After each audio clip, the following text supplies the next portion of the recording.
हरियाणा का एक जाट चौधरी सेठ कैसे कहलाया, अपनी ज़िंदगी में करोड़ों अरबों रुपए की संपत्ति किस तरह से कमाई, समाज के लिए करोड़ों रुपए दान दिया। एक समय उनकी गिनती टाटा बिरला के बराबर होती थी और पूरी दुनिया में जूट किंग के नाम से मशहूर हुए। हम बात करेंगे हरियाणा के जाट भामाशाह चौधरी छाजूराम की, और बातचीत करने के लिए हमारे साथ हैं इतिहास की गहरी जानकारी रखने वाले चौधरी बलराज सिंह मलिक। आप 44 मिनट की वीडियो सुनकर ये जान जाएंगे कि हमने सेठ छाजूराम पर एक मोटी किताब पढ़ ली है।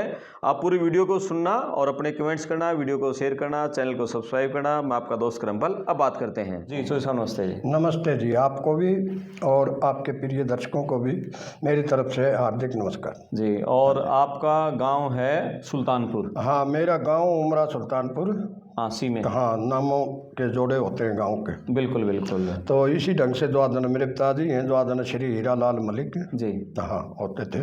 बिल्कुल। और तहसील हांसी, जिला हिसार। तहसील हांसी। आपकी पढ़ाई लिखाई सारी दिल्ली में मेरी हुई? पढ़ाई लिखाई द्वादन मतलब यहाँ हुई। द्वादन हमारी समझो द्वादन मतलब +2 तक। जी जी। और फिर द्वादन में दिल्ली चला गया था FA करने के बाद में यहाँ जी। किरोड़ीमल कॉलेज से हैं? हाँ, किरोड़ीमल कॉलेज, दिल्ली यूनिवर्सिटी जी। और मेरी भी, मेरे छोटे भाई हैं, सारा परिवार ही वहाँ पढ़ा है तकरीबन दिल्ली में ही पढ़ा? हाँ जी, हाँ जी। ठीक है, तो सेठ छाजूराम के बारे में बात करेंगे। तो सेठ छाजूराम के बारे में गिल साहब ऐसा है कि मेरी जिज्ञासा हमेशा ये रही है कि हम यहाँ पढ़ते थे नहीं संस्थान में। उस टाइम भी द्वादन मतलब तो छाजूराम के बारे में हमें नहीं पता था कि ये बातें इतिहास बन जाएंगी जी, क्योंकि हमारे तो इलाके के हो गए, हम एक ही तहसील के होते थे जी। और ये बाद में द्वादन मतलब भिवानी डिस्ट्रिक्ट बना दिया, उसमें लगा दिया गांव। तो ये भिवानी खेड़ा के पास पड़ता है अलगपुरा गांव जी। और इसके चारों तरफ के जो गांव हैं, गांव कुंगड़, एक तरफ गांव बड़सी, ऐतिहासिक गांव है ये जी। एक तीसरी तरफ भिवानी खेड़ा और चौथी तरफ उत्तर की तरफ द्वादन मेंदा गढ़ी जी। इन गांवों के बीच में द्वादन अलगपुरा गांव स्थित है। अलगपुरा गांव में जन्मे थे छाजूराम? हाँ, चौधरी छाजूराम सन 1861 में और चौधरी शालिग्राम के यहाँ, ये लांबा गोत के होते हैं जी, तो वहाँ पैदा हुए थे। ओके जी। और इस गांव का जो नाम पूछोगे, अलगपुरा नहीं था, इसका गांव का नाम होता था अलेक्जेंडरपुरा। अलेक्जेंडर साहब होते थे द्वादन मतलब अपने द्वादन कहो ईस्ट इंडिया कंपनी वाला जो परिवार था, ये कर्नल जेम्स स्कीनर का परिवार है जी, उनके वंशज थे। तो उनके नाम पे उन्होंने, उनकी एक लड़की का नाम एनी था तो गाँव का नाम रख दिया एनीपुरा। इसी ढंग से इस गाँव का नाम अलेक्जेंडरपुरा रखा था जी। तो अपनी धार्मिक आस्था के मुताबिक आप द्वादन अलग को अलग जगाना और चीज करना, इसको ज्यादा मान लेते हैं जी। तो इसका नाम फिर द्वादन मतलब अपने लोगों के जबान पे अलगपुरा चढ़ा, अलेक्जेंडरपुरा की बजाय जी जी जी। ऐसे था अलगपुरा गांव जी। तो ये गांव द्वादन मतलब साहब की जायदाद में होता था। जिस तरह आपके यहाँ जींद की रियासत होती थी, तो हमारे यहाँ भी जो सामंत कहो उनको या उनको सरमाएदार जागीरदार कहो, वो होते थे कर्नल जेम्स स्कीनर जी, जो ईस्ट इंडिया कंपनी में कर्नल के ओहदे पे थे। तो उनको फिर द्वादन मतलब युद्ध जागीर के तौर पे कि भाई 1803 में आप उनके नीचे आए और वो जो लड़ाई जीत के आए थे जेम्स स्कीनर, उनके नेतृत्व में लड़ाई लड़ी गई थी जी। तो उनको जागीर के तौर पे द्वादन मतलब ये हांसी का जो बीड़ होता था, बहुत ऐतिहासिक बीड़ था। जिस तरह जींद में बीड़ था, अपने यहाँ पहले द्वादन जो बाढ़ फ्लड का ज़्यादा पानी पहले भी आता था प्राचीन टाइम में, बिल्कुल। तो उसके लिए द्वादन पानी को रोकने के लिए, पानी डाटन खातिर द्वादन बीड़ छोड़े हुए थे शहरों के आसपास। आसन में भीड़ होता था, सफेदों में भीड़ होता था, इससे पीछे करनाल में भीड़ होता था जी। और वो पानी स्वाभाविक बात थी द्वादन मतलब गेड़ के हिसाब से, प्रकृति के हिसाब से, और दक्षिण पश्चिम को उसका भाव होता है पानी का जी। इस ढंग से द्वादन आजकल जो नहर निकली हुई है ना, अपनी ऐतिहासिक नहर, ये नहर द्वादन मतलब बहुत प्राचीन नहर है जो जींद के बीच से जा रही है जी। इस नहर का नाम होता है चतंग, अपनी भाषा के हिसाब से आम जनता से बोलते हैं। हाँ, कोई भी आदमी बोल दिया चतंग नहर। तो ये नहर द्वादन मतलब ये तुगलक के टाइम की नहर जी। तो पानी द्वादन भरा रहता था, तो जितना पानी हांसी के बीड़ में बढ़ता था वो द्वादन उनके नाम अलाट कर दिया ब्रिटिश इसने। लड़ाई जब जीते नहीं है जी, वो लड़ाई हुई थी अपने द्वादन ईस्ट इंडिया कंपनी और जो पेशवा होते थे, जो सिंधिया घराना कहो अपने द्वादन आजकल, तो ये जो पानीपत का 1761 का युद्ध हुआ है ना जी, ये पेशवाओं के और द्वादन मतलब इनके मुगलों के बीच में हुआ था। तो उस टाइम दादन मतलब ये विरासत ये खाली पड़ा रहता था सारा ये जी। तो ये विरासत दादन उनको अलाट कर दी थी युद्ध जागीर के तौर पे। 1803 दिसंबर में हम ब्रिटिश के नीचे आए थे, ईस्ट इंडिया कंपनी और सिंधिया कहो, चाहे उनको पेशवा बोलो, मराठे भी कह देते हैं अपनी भाषा में जी। तो वो उनके मध्य लड़ाई हुई थी। तो 1803 में जो झांसी का राजा था, स्वतंत्र राजा होता था, वो लड़ाई दादन मतलब यहाँ से हार गया था इनसे, ईस्ट इंडिया कंपनी और सिंधिया से। उन्होंने फिर इस जायदाद को अपना बांट लिया जी। तो ज़्यादातर जो रोहतक डिस्ट्रिक्ट है और दादन 1820 में फिर हिसार को जिला बना दिया था। 1820 के बाद में फिर दादन मतलब 1835 में सिंधिया से अपना जो इलाका था हमारा दादन वो कट के और हम मिला दिए थे। फिर दादन पहले भी हम दिल्ली से थे जुड़े हुए, और फिर जो स्टेट होती थी अपनी दिल्ली भी जिसमें होता था, डिस्ट्रिक्ट था उस टाइम में, इसको बोलते थे अपना संयुक्त प्रांत, यूपी कहते हैं जिसको। तो हम आगरा और दादन मेरठ मुजफ्फरनगर वगैरह इस इलाके के साथ, गाजियाबाद बोल लो या फिर शहर तक चले जाओ जी, आपुर तक, ये सारा इलाका दादन मतलब उसमें शामिल कर दिया था जी। तो फिर उसका रिवेन्यू वो लेते थे। तो हम जागीर उसी के मानेंगे जिसके पास रिवेन्यू गया है जी। जिस इलाके का जो राजस्व कर कहो आज का, ये जिसके पास जाता था इलाका उसका होता था जी। तो फिर दादन ये उनके मुजारे हो गए। ये जो झांसी के भीड़ में ले गए उन्होंने बसाना शुरू कर दिया जी। पहला गाँव बसाया दादन उन्होंने गढ़ीर, फिर दादन अलगपुरा वगैरह, बरसी वगैरह, वो आसपास के जो गाँव थे, ठीक है, उनका रिवेन्यू दादन मतलब वो साहब के यहाँ जाता था। किसी के पास एक मरला जमीन नहीं थी, मलकियत नहीं थी अपनी जी। सारे दादन मतलब उनकी जमीन होती थी, रियासत की को स्टेट की, जेम्स स्किनर के जी। तो जेम्स स्किनर के ही परिवार का, खानदान का यहाँ दादन मतलब ये इलाका रहा है, ठेके का, हांसी का भीड़ जी। हाँ, और बाकी दादन वो ब्रिटिश के नीचे सीधे डायरेक्ट चले गए थे हम, ठीक है ना जी। और वहाँ दे दिए। ये बातें घटना है 1835 की। फिर 1857 का गदर हुआ। उसके बाद में हम तो पंजाब में 1858 में डाले हमारे को जी। इससे पहले हम पंजाब में नहीं होते थे। अच्छा। पंजाब में हमारा जो इलाका है दादन मतलब अपना विनयन खाप कहो या जींद की रियासत थी। तो ये इलाका जो था ये संगरूर को मिला के दादन, ये अपना जींद वगैरह एरिया वगैरह ये रियासत में होते थे। ठीक है। सेठ साजूराम के ऊपर बात कर रहे थे। अब सेठ साजूराम के पास पहली बात तो ये भूमिका इसलिए बांधी है कि आपको ये बता दें, 1 बीघा जमीन दादन गाँव में साजूराम के पास तो क्या किसी के पास भी नहीं थी। और पक्का मकान बनाने की इजाजत नहीं थी किसी को भी। अच्छा। पक्का तो कुआं भी यदि हम पक्का करने लग जाते थे पानी पीने के लिए, उस पर भी एतराज किया जाता था अंग्रेजों की तरफ से, ब्रिटिश की तरफ से। वो कहो दादन मतलब जेम्स स्किनर का जो परिवार था, स्किनर फैमिली, उनकी तरफ से, जिस तरह जिंद रियासत की तरफ से एतराज हो, ये माने। ठीक है।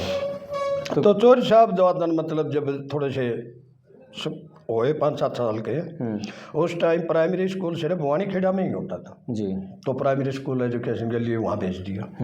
प्राइमरी एजुकेशन भवानी खेड़ा से पूरी करी, मिडिल स्कूल भिवानी में बन गया था, एक स्कूल होता था जी। तो वहाँ भिवानी से दादन इन्होंने अपने दादन मतलब मिडिल तक की परीक्षा पास करी जी। उसके बाद में यहाँ नजदीक हाई स्कूल दादन सिर्फ रेवाड़ी में होता था उस जमाने में जी। और चौधरी साहब ने फिर दादन मतलब मैट्रिक वहाँ से की। तो पढ़ने में अच्छे होशियार थे, इसका बहुत होशियार थे, प्रतिभावान थे। और जब बच्चा पढ़ गया स्वाभाविक बात है फिर वो रोजगार की तलाश में भी निकलेगा। बिल्कुल ठीक है ना।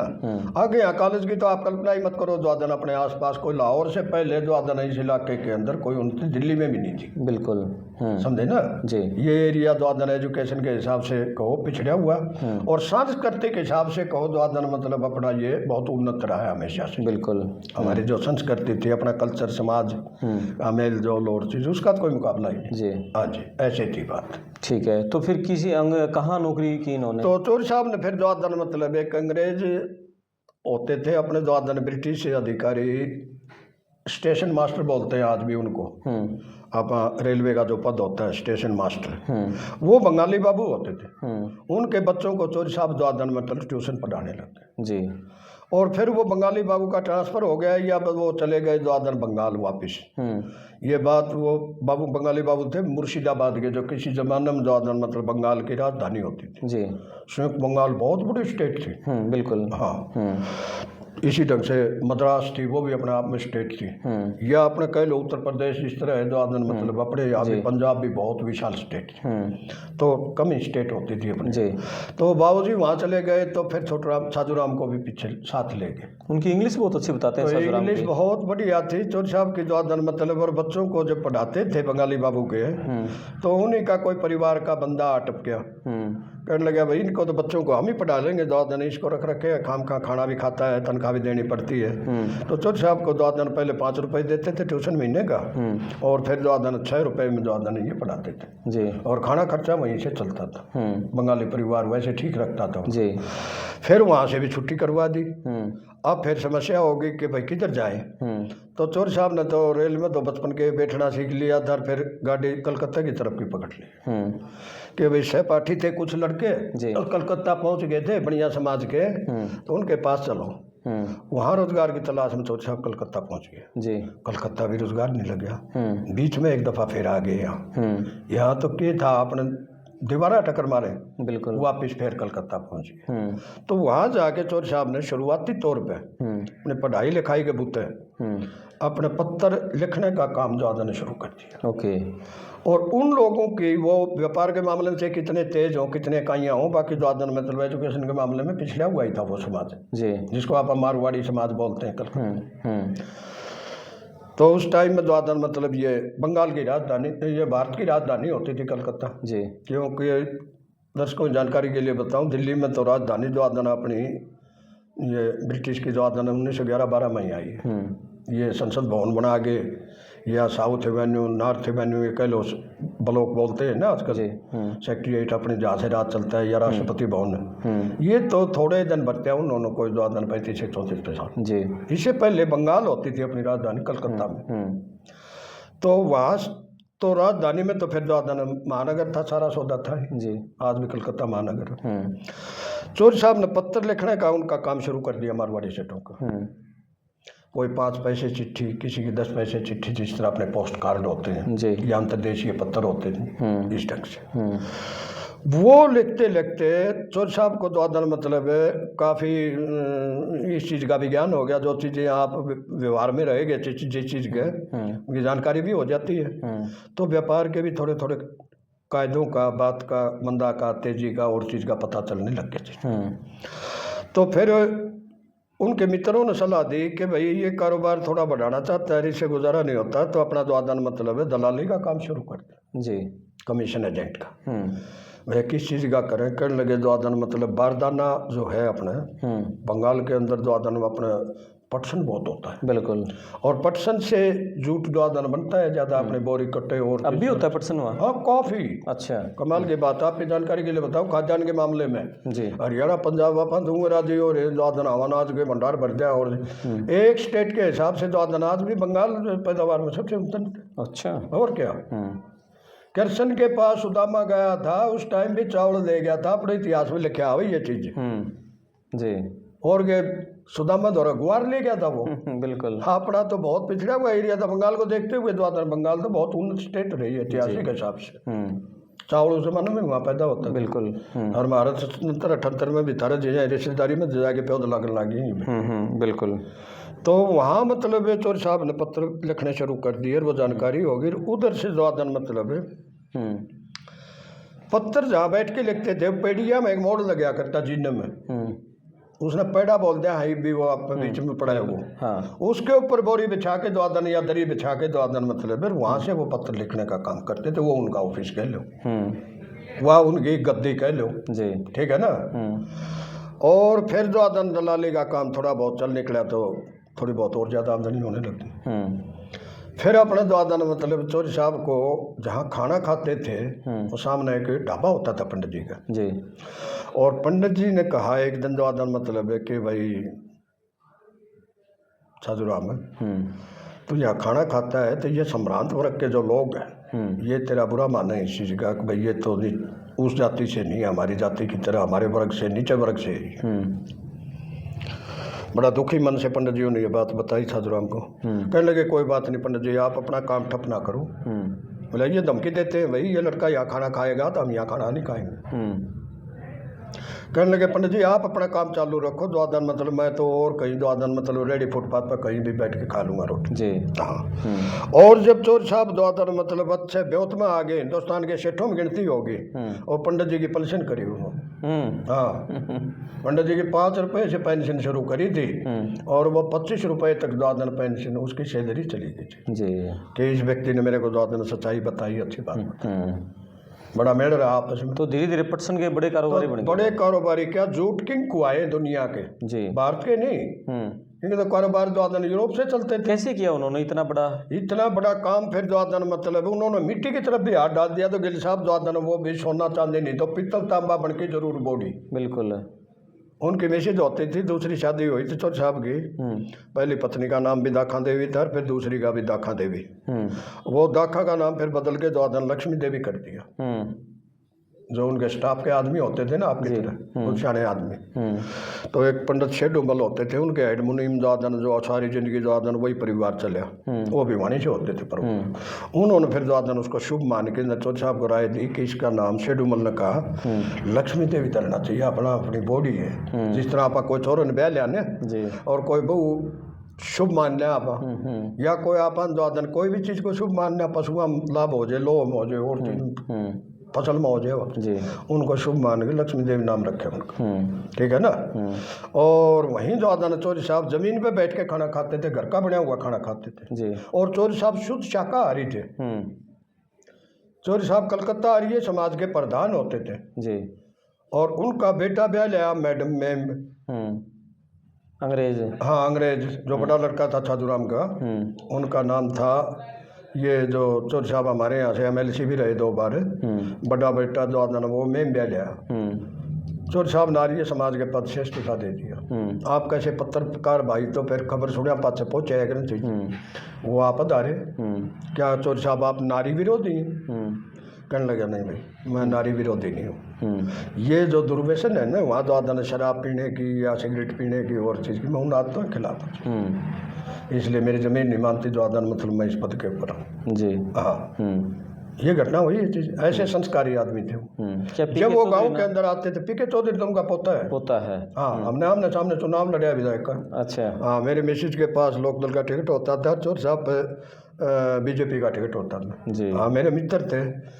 वैसे जमीन भी हमें देंगे, जो आखिरी टुकड़ा था उनके पास। हाँ, 35 एकड़ जमीन का टुकड़ा द्वादन जो पीके के पास आखिरी जमीन का टुकड़ा था जी, वो अपने पास ही। तो इनके कितने बच्चे थे सेठ साजूराम के? सेठ साजूराम के 3 बेटे थे। अच्छा। और फिर सज्जन कुमार का तो कोई लड़का होया ही नहीं, बड़ा का तो। और आपकी जानकारी के लिए बताऊं, सज्जन कुमार द्वादन मतलब वैसे सामाजिक भी थे।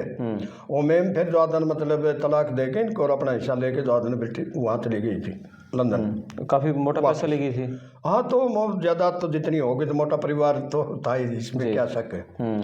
तो उसमें द्वादन मतलब वो बाद में उन्होंने कोई शादी नहीं करी। और चौधरी साहब आपकी जानकारी के लिए बताऊँ, चौधरी सज्जन कुमार भी हमारे यहाँ से 2 बार MLC रहे हैं। पहले अपने यहाँ द्वादन मतलब जो चुनाव की परंपरा है, ये द्वादन मतलब 1920 से शुरू हुई है जी। और इस पर विचार होना शुरू हो गया था 1909 से। ठीक है ना। तो पहले जो इलेक्शन हुए हैं हमारे द्वादन रियासतों के छोटो दिन के जी, और भारत की रियासतों का जो रियासती भारत था, भारत का 55% भूभाग तो ब्रिटिश ने अपने पास रखा हुआ था, जो खुद द्वादन मतलब उनसे संचालित होता था सारा काम सिस्टम। और 45% भूभाग द्वादन देशी रियासत महाराज रियासत वगैरह छोटे परगने उनके पास होता था, 45% हिस्सा। तो जो अपना उनके जो चुनाव होने शुरू हुए ब्रिटिश भारत में 1920 से शुरू हुए थे जी। और बाद में फिर द्वादन यहाँ भी शुरू हो गए थे, जिस तरह अपने विधानसभा के चुनाव होते हैं जी। तो इस ढंग से द्वादन मतलब 1909 में विचार हुआ था इस पर जी। मिंटो मार्ले सुधार के नाम से मिलेगा आपको ये जी। और ये जो रिफॉर्म हुई है द्वादन मतलब चुनाव वाली 1920 की जो लागू हो गए थे, ये फिर द्वादन मतलब लॉर्ड चेम्सफोर्ड होते थे अपने यहाँ के जो होते थे अपने कहो द्वादन मतलब वायसराय जी, उनके माउंटेगू चेम्सफोर्ड के हिसाब से। माउंटेगू द्वादन भारत के सेक्रेटरी होते थे उस टाइम में लंदन में जी, ब्रिटिश में, क्यों राजधानी तो अपनी वो ही थी। आड़ा तो कह लो द्वादन एक किस्म का ठिकाना था ये जी जी। तो इस ढंग से द्वादन 1900 28 3 साल की टर्म होती थी वो। लाहौर अपनी राजधानी थी हमारी। थारी तो राजधानी कदे संगरूर कदे जींद। बिल्कुल। तो वहाँ जो आदन मतलब 1928 के और 1932 के चुनाव में चौधरी साहब जो आदन मतलब जी सज्जन कुमार MLC रहे थे। ठीक है। और 1926 का जो चुनाव हुआ था पिछला चुनाव, उसमें हिसार सरसा सीट से चौधरी साधुराम खुद चुनाव जी जीत के MLC बन के गए थे। 3 साल की टर्म थी। 3 साल की। हाँ जी। तो ये हिसाब था। अच्छा, सज्जन कुमार से फिर तीसरा लड़का था, उसकी संतान थी? हाँ, सज्जन कुमार से फिर जो आदन छोटे बेटे इनके जो आदन 2 और थे। एक तो चौधरी प्रद्युम्न कुमार पीके के पिताजी, उनके पीके है 2 भाई जी। हाँ, 2 भाइयों में जो आदन ये अरविंद कुमार है छोटा, जो अब भी हैं साथ में पड़ोसी हम जी। हाँ। और फिर जो आदन मतलब ये पीके चौधरी प्रदीप कुमार, ठीक है ना जी। ये 2 बेटे तो है प्रद्युम्न कुमार के। और फिर इनका बीच का बेटा था, वो था चौधरी महेंद्र कुमार जी। हाँ, तो महेंद्र कुमार का एक लड़का था कपिल जी। हाँ, तो ये लाड में जो आदन टहनी पहनी और दिन कहने लाग जाए कुछ ठीक है कि चौधरी साहब फिर जो आदन मतलब जब 2 पीछे अच्छा जुगाड़ हो गया तो लोग मुँह की तरफ भी देखने लग गया कि भाई जिस तरह बाप जिंद बैठे हो कोई ध्यान नहीं देगा। और जब आपकी जो आदन फर्म चल निकले तो उस टाइम जो आदन गाँव से चंदा चिट्ठा लेने भी आ जाएंगे, गाँव से और मदद लेने भी आ जाएंगे, फिर गुआंढी आने लग जाएंगे, फिर आपके अड़ोसी पड़ोसी जिले के वहाँ तो पूरा जो आदन मारवाड़ तक के पहुँच जाते थे।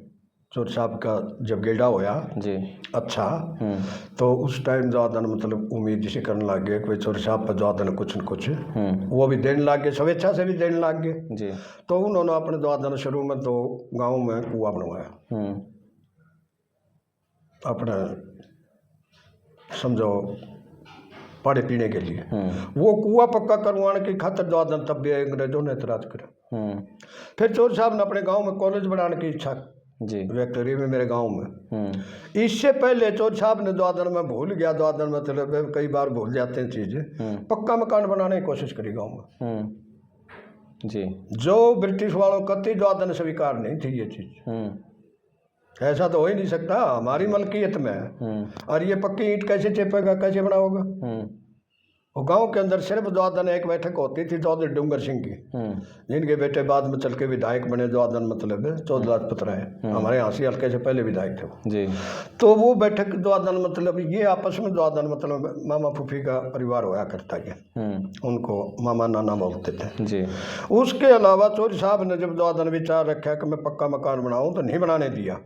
तो फिर अपनी जो सुप्रीम कोर्ट होती थी, आजकल तो अपनी दिल्ली है राजधानी, दिल्ली है सुप्रीम कोर्ट, अपनी राजधानी तो लंदन थी।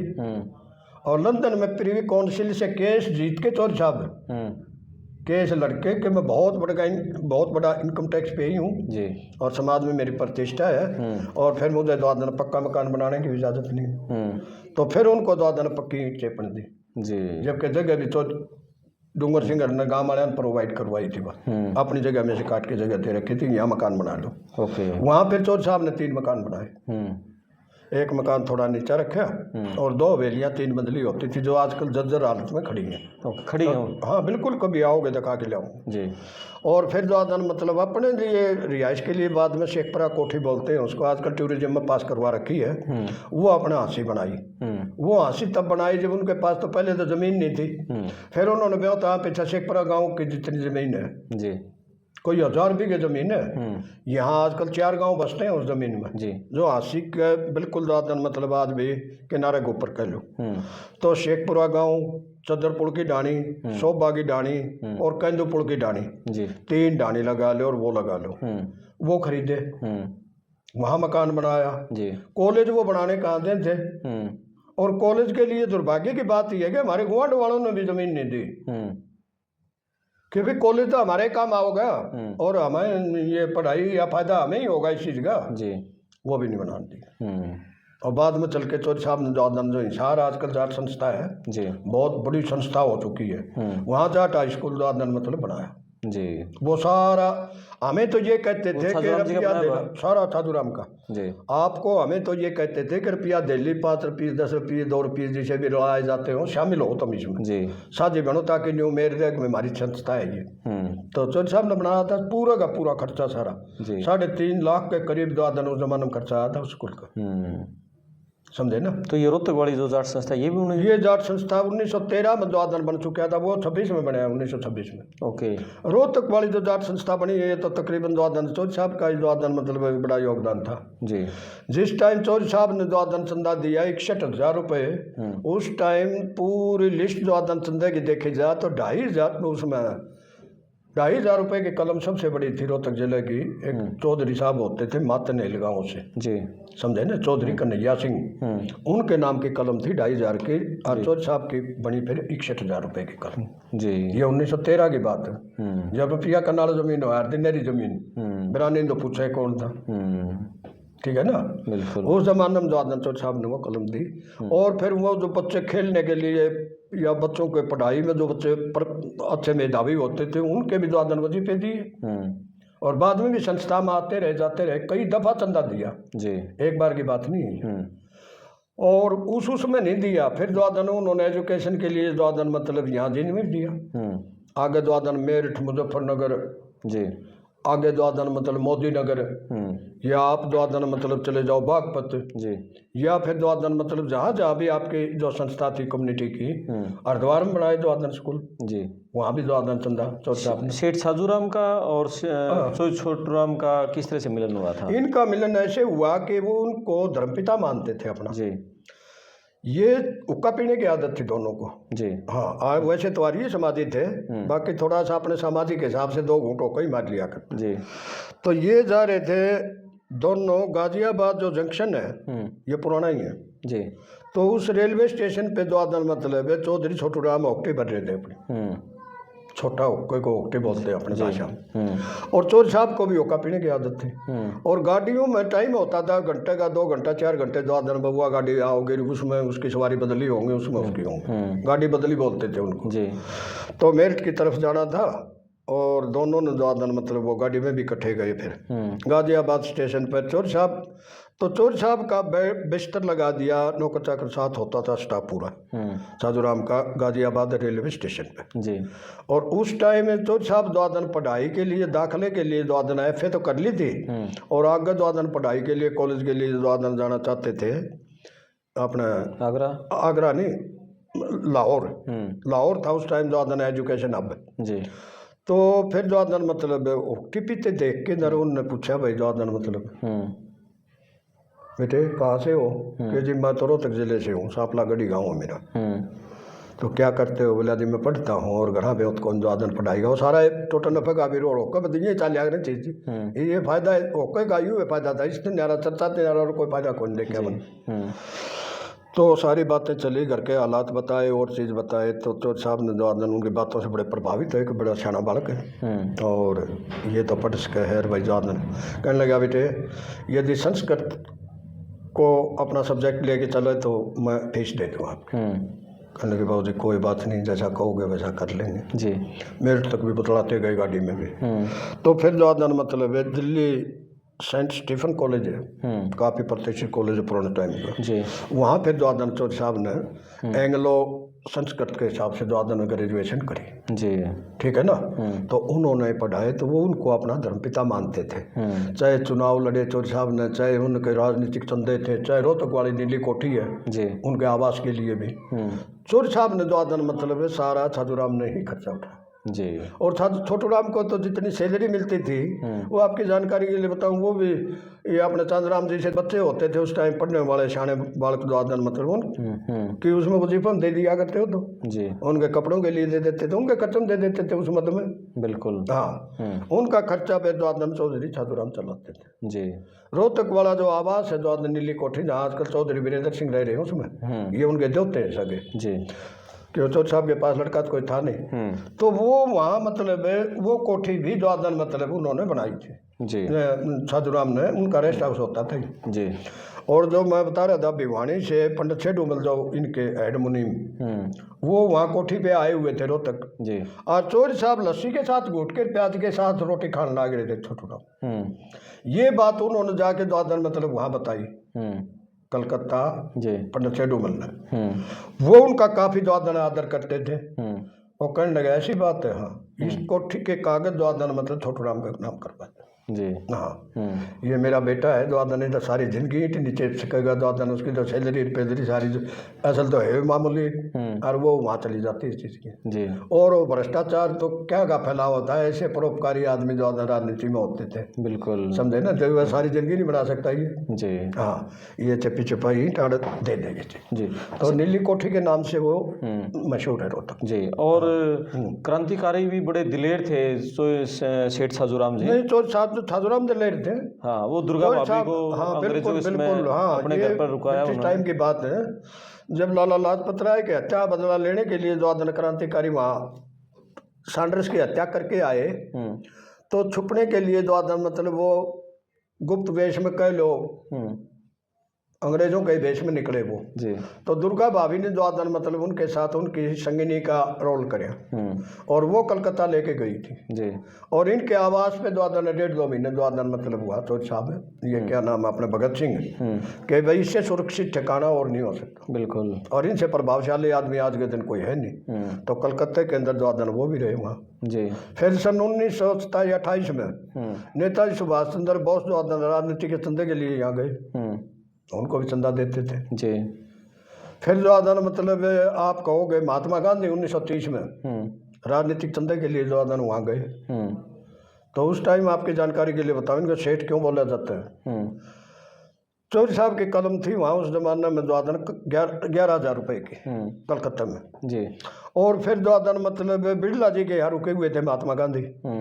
तो कहने लगे, बिरला जी ने जिज्ञासा बस पूछा कि महात्मा जी कल तो आप जाओगे, गाड़ी का वापसी का टिकट है, और क्या आप कलकत्ता सोच के आए थे द्वादन आपके सोच के मुताबिक चंदा हुआ ही है। महात्मा जी द्वादन थोड़े से ढीले से बोल रहे, कहने लगे भाई अच्छा ही हो गया, बाकी द्वादन उसमें 10,000 रुपये कमी बैठती है। तो कहने लगे बैठो गाड़ी में। रॉल्स रॉयस गाड़ी चौधरी छोटूराम पे होती थी, इस पे साधुराम पे और बिरला पे भी होती थी जी। ये विदेशी कार थी, बहुत महंगी कार होती थी, आज भी बहुत महंगी कार है बिल्कुल, आज भी चल रही वो कंपनी। और सीधे गाड़ी में बैठा के द्वादन साधुराम के आवास में ले गए बिरला साहब। हाँ बिरला साहब को जुगल किशोर बिरला होते थे इनके बुजुर्ग। तो वो वहाँ ले गए, तो महात्मा जी को पधारा देख के द्वादन बड़े खुश हुए चौधरी साधुराम के भी इनका, और आने का प्रयोजन पूछा कि बिरला जी आज इतने इतने बड़े आदमी द्वादन महात्मा जी कैसे इनके चरण कमल आए हमारे आवास पे। उन्होंने एकांत में ले जाके उनको बताया कि इसी ढंग से बात चली थी और 10,000 रुपये की कमी बताई, चंदम बैठती है। चौधरी साहब तुरंत अंदर गए और 10,000 रुपये द्वादन वो और 5,000 रुपये द्वादन उस महान आत्मा की जेब खर्च के लिए जी और ले आके दिए। 11 पहले दे रखे थे, तो 11 और भाई द्वादन 10 21 और 5 जेब खर्चा है कि आप तो बड़े आदमी हैं, आपके तो खर्चे आएगा और कोई नहीं बिल्कुल। तो उन्होंने द्वादन मतलब 26,000 रुपये की कलम थी वो, जो उन्होंने महात्मा गांधी ने उस टाइम कहा था कि तो वाकई सेठ है भाई, सेठों का सेठ, समझे ना बिल्कुल। तो ये उपाधि चल पड़ी द्वादन मतलब। किसने दी थी इनको सेठ की उपाधि? सेठ की उपाधि समाज ने दी थी। अच्छा हाँ कमाल की बात है। पहली बार किसी ने शब्द यूज करा हो ये? किसने सेठ शब्द पहली बार किसने यूज करा होगा? उनको तो कईयों ने सेठ कहा है बल्कि। अच्छा हाँ मैं आपको बताता चलूंगा तरतीबवार द्वादन मतलब है। आपने रविंद्रनाथ टैगोर तो सुने ही, वर्ल्ड फेम के द्वादन मतलब नोबेल पुरस्कार। हाँ बिल्कुल, नोबेल पुरस्कार भी वापस कर दिया था। तो वो द्वादन मतलब है कलकत्ते के अंदर शांति निकेतन नाम की वो संस्था आज भी खड़ी है, उस जमाने में भी होती थी। काफी प्रतिष्ठित परिवार था बंगाल का जी, भारत का ही कहूँ। तो उस संस्था में भी चौधरी साहब ने काफी चंदा दिया जी। जो अपनी द्वादन मतलब ये है बनारस हिंदू विश्वविद्यालय, वो कहो अपनी यूनिवर्सिटी बनारस है, इसके अंदर भी चंदा दिया। मदन मोहन मालवीय को काफी चंदा दिया। इसी ढंग से चौधरी साहब ने द्वादन मतलब जो अपनी एक संस्था होती थी आर्य समाज की, जो संस्थाओं में सारी अहमदिया जो हरिद्वार के अंदर है, जो गुरुकुल कांगड़ी है जी, उसको भी द्वादन चौधरी साहब ने चंदा दिया। चंदे क्या, चंदे कई उस हिसाब से द्वादन में पूरे तो फिगर बता नहीं सकता जी, काफी चंदे द्वादन काफी मात्रा में, उनको तो जहाँ जाते थे वहीं पदवी मिला करती उपाधि जी, समझे ना। एक आचार्य केशवानंद हुए द्वादन मतलब संगरिया विद्यापीठ है अपने राजस्थान में जी, चौटाला गांव से 7-8 किलोमीटर आगे। तो स्वामी केशवानंद ने स्थापित करी थी वो, वहाँ भी चौधरी साहब ने द्वादन मतलब काफी चंदा दिया जी, हॉस्टल बनाया। इसी ढंग से पिलानी के अंदर जो बिरला का संस्थान होता था, एजुकेशन संस्थान, जहाँ ये पढ़े हैं सारे, ओला वगैरह, शीशराम ओला रोड, ये सारे द्वादन राजस्थान में जो पढ़ाई एजुकेशन के लिए थी जी, वहाँ चौधरी साहब ने हॉस्टल बनाया। सबसे पहले द्वादन हिसार के अंदर सीएबी स्कूल होता था, सीएबी हाई स्कूल जी। तो सीएबी स्कूल का जो हॉस्टल है और बिल्डिंग का काफी हिस्सा वो भी चौधरी साहब ने बनाया जी, अपने खर्चे से। इसी ढंग से चौधरी साहब की एक लड़की होती थी कमला, वो लड़की हैंडीकैप थी और 10-11 साल की अल्पायु में ही वो एक्सपायर हो गई थी। चौधरी साहब का बहुत मोह था उसमें। तो चौधरी साहब ने द्वादन उसकी याद के लिए भिवानी के अंदर महिला के नाम पर द्वादन हॉस्पिटल बनाया, जो सिविल हॉस्पिटल आज चौधरी बंसीलाल मेमोरियल हॉस्पिटल है वो जी, जिला अस्पताल का वो उसको वो चौधरी साहब ने बनाया था वहाँ लेडी हेली के नाम पे। जिस तरह लेडी हेली हाई स्कूल द्वादन मतलब हिसार वाला का नाम रखा था ना कि भाई आसानी रहेगी, काम में अड़चन को नहीं आवे और सरकार का द्वादन हिस्सा रहेगा। तो गवर्नर थे हेली साहब उसने माना, तो मिसिज हेली के नाम से वो था और इसी ढंग से वो हॉस्पिटल द्वादन उसके नाम से करवाया था जो कमला का नाम था।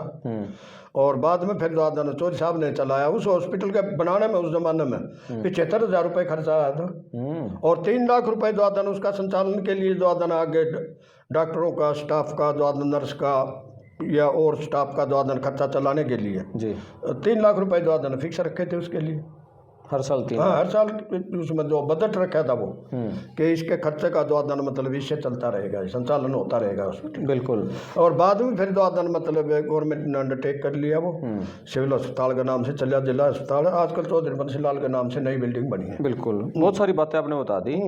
ये जो बिजनेस उन्होंने किया ना पटसन का, जूट का, जूट किंग कहलाए, वो बिजनेस को कैसे बढ़ाया और कहाँ अंग्रेजों के साथ कैसे वो बिजनेस किया, थोड़ा वो बताओ। चौधरी साहब इतने उदार आदमी थे कि आप कह रहे हो ना व्यापार के द्वादन गुरु कहाँ से सीखे, बात कहाँ से सीखी। पहली बात तो द्वादन मतलब ये दिलेर थे। एक तो आदमी होता है ना थोड़ा सा द्वादन मतलब भाई वो झिझकते नहीं थे किसी चीज से। मैं कह रहा हूँ क्रांतिकारी रोकने में झिझके नहीं। उदाहरण के तौर पे एक बात याद आ गई, द्वादन आपने पूछ लिया, मैं याद आ गई। एक ब्रिटिश कंपनी के मालिक द्वादन मतलब बहुत बड़ी कंपनी होती थी जो जूट का काम करती थी जी। उसका मालिक यहाँ कलकत्ता कुदरती आया हुआ था और उनके जहाज में जब आवागमन के साधन तो जहाज रानी के ही होते थे। 10,000 रुपये का माल ज्यादा डल गया जी। अब वो नीचे उतरवा तो अपमान हो और पैसे द्वादन चुकाने के लिए चौधरी साहब पे नहीं जी। और कलकत्ते वाले सेठ उधार करने तैयार नहीं। जात जान का काम हो गया जमा खड़े पा, जहाज भी नहीं खड़ा रह सकता, द्वादन उसको बिरवाना होना चाहिए जी। वो पता नहीं उन्होंने किस ढंग से द्वादन 10,000 रुपये का माल ज्यादा डल गया। पूरे कलकत्ता के अंदर घूम लिया वो ब्रिटिश, जो बहुत तगड़ी पार्टी थी, बहुत तगड़ी फर्म थी उस जमाने में जी। अब लोग भी आवो उसने मैं नीचे उतरवाऊँ तो अपमान भी है, फिर द्वादन इसमें तो फायदा है, इस सामान तो चलना ही चाहिए लंदन तक तो जी। तो वो सबके पास घूम लिया, सब पार्टियों में जिनसे उनकी पुरानी डीलिंग चली आवत थी। किसी ने 10,000 रुपये द्वादन उस ब्रिटिश को नहीं दिए जी। किसी ने आप जैसे ने सलाह दी सज्जन आदमी ने कि यहाँ चौधरी छाजुराम है, इसी नाम से उनकी फर्म है, चौधरी साहब की वहाँ द्वादन उस जमाने 14-15 फर्म होती थी जी। 14-15 फर्मों के मालिक थे और कम से कम भी 12-13 बैंकों के डायरेक्टर थे। तो चौधरी साहब के पास द्वादन चले जाओ, कहने लगे भाई मैं जानता नहीं, मेरी कोई डीलिंग नहीं, मैंने कभी नाम सुना नहीं और कहने लगे आप एक बार जाओ तो उनके परामर्श से मरता क्या ना करता सीधा द्वादन वहाँ पहुँच गए और आके अपना प्रयोजन बता के हुंडी भरवानी हुंडी भरवा लो और कोई गारंटी द्वादन किसी किस्म की भी चाहो, मुझे 10,000 रुपये की सख्त जरूरत है। कहने लगे दो भाई 10,000 रुपये। स्टाफ वाले भी मुँह का देखें तो पंडित जी से जो मतलब ये कि क्या कह रहे हैं सोचा। उस कंपनी की इतनी प्रतिष्ठा थी वहाँ लंदन के अंदर, ये अनपढ़ आदमी मूर्ख आदमी के जाना अड़े ये शुभ लाभ लिख रही है तो हूँ, लेकिन फिर अनपढ़ तबका सारा। और चोर साहब को तो सारे व्यापारिक गुणों को ही पता था, सामाजिक बातों का ही पता था, संस्कृति भी हमारी ऐसी ही थी कि मदद करो भाई। लंदन के अंदर जाके उन्होंने ज़्यादा ना, लंदन के अंदर उस टाइम भी प्रेस मीडिया बहुत ज़्यादा मतलब उन्नति पे थे, तरक्की पे थे जी। उन अखबारों के अंदर भी ज़्यादा नहीं ये चीज़ छपी, हफ्तों तक छपती रही लगातार, क्रमवाइज भी छपती रही कि मैंने भारत में ऐसा व्यक्ति देखा, वो था भी प्रभावशाली परिवार। उससे चोर साहब का व्यापार तो दिन दुगना चौगुना तो उड़े तो हो गया। हाँ समझे ना। कितने उदाहरण पूछोगे, चोर साहब तो कहीं करने वाले आदमी थे, आड़े में चले जाते हैं ना अपने वाले, कोई मेरे पास बैल नहीं है बोरा करने के लिए, खेती के लिए, चाहे उसके 2 खड़े हों, उसने भी नहीं कहा जो भाई इसने बैल के पीछे का चाहे 3 पीढ़ी भी छोरी ना हो, चोर साहब छोरी बयान जो गई हो तो कलकत्ता आ गया था, इतनी दूर कोई बात नहीं इसको नहीं। वो निकम्या नाराज सारी बात नहीं समझा करते। चोर साहब तो इस समाज से गए थे, फिर कोई साल ऐसी नहीं गई जिसमें चोर साहब यहाँ ना आए हों, अवसर बे अवसर जी, तो बुलाते रहते थे चोर साहब को द्वादन यहाँ अपने द्वादन समाज में। तो जूट के कारखाने थे उनके? हाँ, जूट का निर्माण थोड़ा होता था, बाजार से पूर्ति करते थे ज़्यादा। अच्छा। हाँ, सारा सामान द्वादन चोर साहब का ही मानना उड़स। तो जो जूट उगाते थे किसान, वो जूट खरीद के, जूट तो खरीदते जिस तरह मंडियाँ खरीद के द्वादन मतलब यहाँ भंडारण में कर देती थी, और ढंग से आपूर्ति होती सामान की, और विदेश भेजते थे उसको सब। तो हाँ, जूट तैयार करके द्वादन मतलब यहाँ से जाता था वो, जो पटसन होता है ना अपना, तो उसका द्वादन मतलब वहाँ से फिर द्वादन मतलब ये पक्का माल वहाँ से तैयार होके आता था जी। रुई यहाँ से जाती थी, अपनी ये धोती द्वादन बुढ़े बांधा करते ही मार्का उड़का था जी, मैनचेस्टर से आता था ये, ले भाई मैनचेस्टर वाला जोड़ा है। तो असला अमला यहाँ आता था, शोरा यहाँ से जाता था, उसमें द्वादन मतलब वहाँ जाके तेजाब वहाँ बनती थी द्वादन मतलब शोरा की जी। हाँ, ले वही नाइट्रेट एसिड है फलानी चीज। तो रॉ मटेरियल यहाँ से जाता था ज़्यादा। कितनी उम्र के चोर साहब द्वादन मतलब के उम्र के, कितनी उम्र के रहे ये चोर साहब? काफ़ी उम्र ले गए चोर साहब द्वादन 1843 में एक्सपायर हुए। 1843 में? नहीं, इसमें 1943 आज़ादी से कुछ पहले 1861 में पैदा हुए थे। महात्मा गांधी से 8 साल बड़े थे जी। हाँ, उम्र के हिसाब से याद रहे जाके। ये आपने जो रटा रखी है ना महात्मा गांधी भाई, ये जो आदन मतलब ही बात बोलन मिला 1869 वह ज़्यादा याद रहा। अपने साधुराम जी है क्या याद रखा थे, उससे मैं इसलिए जोड़ के बता रहा हूँ, उनसे 8 साल बड़े थे जी। हाँ, 1943 में? हाँ, 1943 में एक्सपायर हुए। तो कहाँ? और चोर साहब द्वादन मतलब 9 जून, हाँ, अपने आवास पे हुए 9 जून 1945 को चौधरी छोटू राम पे एक्सपायर हो गए थे। वो छोटी उम्र में गए। तो फिर लास्ट में वो कलकत्ता ही रहे या इधर भी आए? नहीं, चोर साहब का तो रिहाइश फिर पूछोगे तो अपने द्वादन रहने के लिए हांसी में द्वादन मतलब आप हांसी आओगे तो मैं दिखा के लाऊंगा आपने, बहुत सुंदर कोठी है। अच्छा। आजकल वो टूरिज्म में पास करवा रखी है, शेखपुरा हाउस अपने आवास के लिए। देखा था कि उन्होंने कलकत्ता में देखा? वहीं कलकत्ता में। हाँ जी। अच्छा, यहाँ द्वादन मतलब फिर उन्होंने 2 गांव यहाँ भी लिए नानोद एरिया में, कागसर और जामनी नाम के 2 गांव में जी। 9 और 4 13,000 बीघे जमीन द्वादन मतलब कागसर जामनी ये दोनों गांव भी चोर साहब के थे। अच्छा। चोर साहब के 7 गांव थे। उधर से फिर द्वादन मोठ रांगनाम और मोठ करनैल 2 पंचायतें हमारे मोठ के नाम की, ये नानों के पास है जी। तो उसमें द्वादन मोठ करनैल जो थी उनकी इसके अंदर परिवार की कह लो, इनकी कह लो, वो 23,000 बीघे जमीन एक ही दिन में ली थी जी। हाँ, 13,000 बीघे जमीन यार, 23,000 बीघे जमीन वो जी। और फिर हजारों बीघे जमीन द्वादन शेखपुरा गांव पूरा, और उसके साथ की जो डानियाँ थी वो सारी जो बस रही हैं, 4 गांव वहाँ बस रहे हैं। फिर एक जीता खेड़ी है, हांसी और बुआनी खेड़ा के बीच में गाँव, वहाँ भी चोर साहब ने जमीन ली जी। समझे ना। ये परिवार राजस्थान से आया, वहाँ भी जमीन नहीं थी, ये आए थे तो शाम के पास माऊ की डानी जी। तीसरा आए आड़े 2 ओके। बीच में कुछ टाइम जमीन पानी का एरिया था अपना।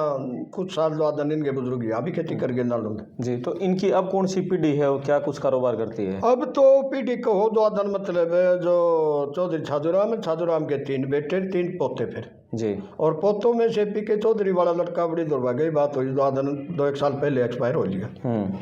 और पीके चौधरी जो आदन मतलब कुछ अर्सा पहले एक्सपायर हो गए थे। पीके चौधरी का पोता पीके चौधरी का लड़का एक ही लड़का था उनके पास। अच्छा। और एक लड़की पीके चौधरी का। तो बच्चे होंगे उस लड़के तो बच्चे जो आते कहाँ होते जब एक ही लड़का था अनमैरिड था वो। अच्छा अनमैरिड। हाँ मैं देखा करता अपने जो आदन हम खेत के जोड़ के पड़ोसी हो गए इनके जी। हाँ मेरे पास वैसे भी आते थे मंडी में भी। और पूछो कुछ भाई इनकी पीढ़ी में आगे कौन क्या है आज वर्तमान में? कुछ आज वर्तमान में सिर्फ अरविंद चौधरी है जो हमारे जाट संस्था के हिसार के पूर्व प्रधान भी रहे हैं। और वो अपने ज़्यादा मतलब उस टाइम के अच्छे पढ़े लिखे ला ग्रेजुएटेड हो रहे जी। तो वो यहाँ कोठी उनके हिस्से आई थी और जो ज़मीन हिस्सा आई थी वो मैंने ले ली थी। अच्छा हाँ जी। तो ये जो आखिरी टुकड़ा था वो अपने पास था जी। बहुत बढ़िया। तो सेठ छाजूराम के बारे में बहुत विस्तार से मलिक साहब ने जानकारी दी। विस्तार का मैं तो किताब लिखने वाला था फिर पढ़ने वाली बात तो कोई नहीं। कौन पढ़े आजकल देखे सुनो मैं दिखा दे सुना दे। चलो पड़ताल टीवी पर सुनेंगे लोग ना यह पड़ताल है। नाम भी मन पसंद आया और आपका जो तरीका था ना जी इंटरव्यू लेने का उस बात को सोच के ना भाई इससे तो मिलना चाहिए। नहीं बहुत अच्छा लगा हमें भी। और बहुत भी आपने उनकी सब शिक्षा दीक्षा किस तरह से कारोबार में आगे बढ़े मुझे नहीं लगता कि बहुत रह गया। कमाल की बात है आप जैसे जो उनके मिलने वाले थे जिस तरह दौलतपुर गांव है अपने बरवाड़ा के पास जी वहाँ एक परिवार इनका मिलने वाला था। उन्होंने बुआन नाम का गांव ले लिया एक फतेहबाद डिस्ट्रिक्ट में पड़ा है। पूरा गांव खरीद लिया मित्र मन और मदद करो मेरी थोड़ी बहुत। तो पूरा गांव खरीदने के पीछे जो चौथ साहब ने दिए जी समझा ना। एक उनके मित्र होते थे जो बचपन के भी मित्र थे उनको भी जो चौथ साहब याद रखे हुए थे। जो व्यापार में शुरू में साथी था वो लाला जी को काफी घाटा आ गया। राजगढ़ के सेठ थे उधर राजस्थान के जी उनकी काफी ज्यादा लाखों मदद करी उस जमाने में। चोरी साहब के तो किस्से कहाँ हो गए ये तो अपन एक छेड़ा थोड़ा सा जी। चोरी साहब के ऊपर तो आप जो बढ़ाओगे तो पता नहीं कितना केस होता ग्रंथ लिखा जा सकता है। बिल्कुल। चलो अगली बहुत लंबी बात होगी अगली फिर दूसरी पार्ट। बड़ी दुर्भाग्य की बात है कि उस व्यक्ति के नाम का आज झांसी में स्टैचू भी नहीं है। या ये दुर्भाग्य बिल्कुल आपने कहा। कोई नहीं बिल्कुल। और उनका पोता पीके चौधरी जवादन वो विधायक रहे यहाँ से रिकॉर्ड वोटों से जीते थे उस जमाने में 1987 के चुनाव में। बिल्कुल। कम से कम ये जो झांसी की एक बहुत अच्छी जाट धर्मशाला है हाँ जी हाँ जी हाँ जी उसमें तो एक उनकी नहीं वो तो हमने सारी है ला रखी है। हाँ प्रतिमा लगनी चाहिए बड़ी। हाँ प्रतिमा नहीं लग रही अभी। वो चौक का नाम नहीं रखा अब तक रखा जा सका। उसके ऊपर 2 खच्चर खड़े कर रखे हैं। बोले ये 2 घोड़े की मूर्ति बताओ भाई कौन से चेतक घोड़े हैं। जी जी जी भाई बतलो का चौक रोक रखे है। चलो आप जैसे समाज के लोग कुछ आगे इस बात को उठाएंगे तो प्रशासन भी या सरकार भी भाई हम तो पहले भी उठाते रहे पर ये तो ज्यादा मतलब तुती वाली आवाज होगी मेल में हो जाएगी। चलो बहुत अच्छा लगा मलिक साहब से बात करके बलराज सिंह मलिक जी और गांव उमरा सुल्तानपुर से। तो सेठ छाजूराम के बारे में हमने विस्तार से बातचीत की बहुत अच्छी बातचीत लगी और बहुत सारे ऐसे किस्से इन्होंने बताए उनके बारे में शायद दर्शकों ने पहली बार सुने होंगे और बहुत सारे किस्से इनके पास बाकी भी रह गए हैं। पूरा ग्रंथ सेठ छाजूराम पे लिखा जा सकता है। अगली वीडियो में उन पर भी बात करेंगे। आप अपने कमेंट्स लिखना वीडियो को शेयर करना चैनल को सब्सक्राइब करना। मैं आपका दोस्त करमपाल बहुत धन्यवाद सर। धन्यवाद जी आप। Thank you. नमस्कार। नमस्कार।